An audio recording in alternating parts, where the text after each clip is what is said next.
এতটুকু পানি আনতে এত সময় লাগে? কাপড় ধুতে হবে, থালা মাজতে হবে, কে করবে এসব? আমি এখনই সব কাজ করতেছি মা। আমাকে মা বলবি না। জন্মের সাথে সাথেই তো মা কে খেয়ে ফেলেছিস, এখন কি আমাকে মারতে চাস? আরে আরিয়ান, আজ তুমি এত তাড়াতাড়ি ঘুম থেকে উঠেছ? বাবা, তুমি কি খেতে চাও আজ, বলো? হ্যাঁ মা, আমি খুব ক্ষুধার্ত। আমি আজ পায়রা পাখি খেতে চাই। হ্যাঁ সোনা, তোমার জন্য আজ পায়রা পাখি রান্না করব। হৃদয়, তুমি কি শুনছ? আমার ছেলে আজ পায়রা পাখি খেতে চায়। যাও, বনে যাও আর পায়রা পাখি শিকার করে আনো। হ্যাঁ মা, আমি যাচ্ছি।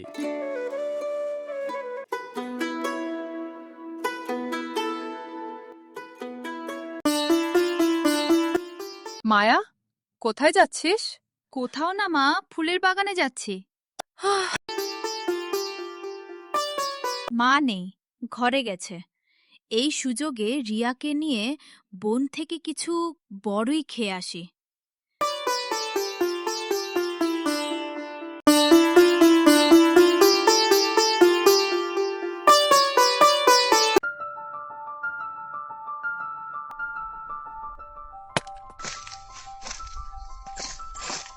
মায়া, তোর পিছনে বাঘ দৌড় দে।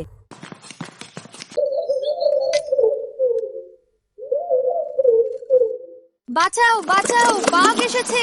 বাঁচাও বাঁচাও, বাঘ এসেছে আমাদের সামনে।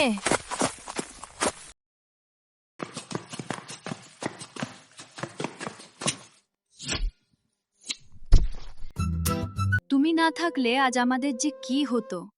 হয়তো এতক্ষণে বাঘ আমাদের খেয়ে ফেলতো। আমি তো ওছিলা, বাঁচানোর মালিক তো আল্লাহ তাআলা। আপনার নাম কি? আমার নাম হৃদয়। আপনার নাম কি? আমার নাম মায়া, আর ওর নাম রিয়া। মায়া, চলো বাড়িতে, দেরি হয়ে যাচ্ছে। হৃদয়, কালকে দেখা করতে পারবে আমার সাথে? এই বনের মাঝে তোমার সাথে কিছু কথা আছে আমার। হ্যাঁ মায়া, অবশ্যই আসব। কাল তাহলে দেখা হচ্ছে তোমাদের সাথে।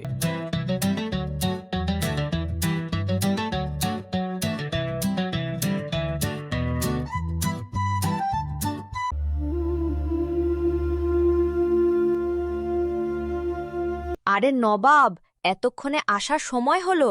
কই পায়রা কই? আমার সোনা ছেলের জন্য পায়রা কই? মা, আমি পায়রা ধরতে পারিনি। জানো, আমি অনেক চেষ্টা করেছি, তবু একটি পায়রা ধরতে পারিনি। হায় হায়, এখন আমার ছেলে খাবে কি?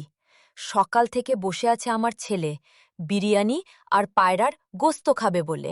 আমার ছেলের উপর তুই হিংসা করে পায়রা আনিসনি? আমি কি বুঝি না? বিশ্বাস করো মা, আমি আমার ভাইয়ের জন্য পায়রা ধরতে অনেক চেষ্টা করেছি, কিন্তু তবুও একটি পায়রা বনের মাঝে ধরতে পারেনি। আমি আবার কাল তোর জন্য পায়রা ধরতে যাব ভাই, মন খারাপ করিস না। তোকে কবার বলবো, আমাকে মা বলবি না। তোর ওই মুখে মা ডাক শুনতে আমার ভালো লাগে না। বাড়ি থেকে বেরিয়ে যা বলছি। বসে বসে অন্য ধ্বংস করবি? তোর জন্য কোন খাবার নেই বাড়িতে। পায়রা ধরতে পারলেই তবে বাড়িতে আসবি। কোথায় যাচ্ছিস বাবা হৃদয়? মা, আমাকে বাড়ি থেকে বেরিয়ে যেতে বলছে বাবা। আঞ্জুমান, তুমি আমার ছেলেকে বাড়ি থেকে বের করে দিচ্ছ, যার যত্ন সেবা মায়ের অভাব পূরণ করার জন্য তোমাকে আনলাম। আঞ্জুমান, তুমি এসে আমার ছেলের আরও দুঃখ বেড়ে গেল। চলো বাবা, ঘরে চলো। হৃদয়, পিরিত দেখে বাঁচে না বাবু। আমিও আঞ্জুমান বেগম। ও কি করে বাড়িতে থাকে আমি দেখি। কান্না করিস না বাবা, চোখের পানি মুছ। হৃদয়, একটা কথা মনে রাখিস বাবা, হাসির পরে কান্না আর কান্নার পর হাসি। তোর জীবনে একদিন অনেক সুখ আসবে বাবা।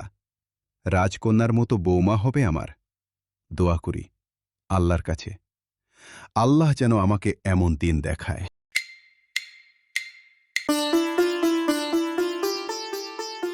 কোথায় গিয়েছিলে মায়া? জানো মা কি হয়েছে আজ?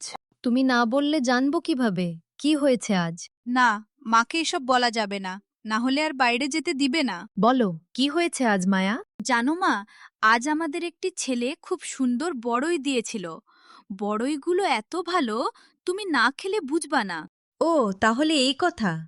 আমি আরো ভাবছিলাম, কি না জানি কি হয়েছে আমার মেয়ের সাথে। কাল তাহলে আমার জন্য কিছু বড়ই আনিও ওই ছেলের থেকে। ঠিক আছে মা, অবশ্যই আনবো।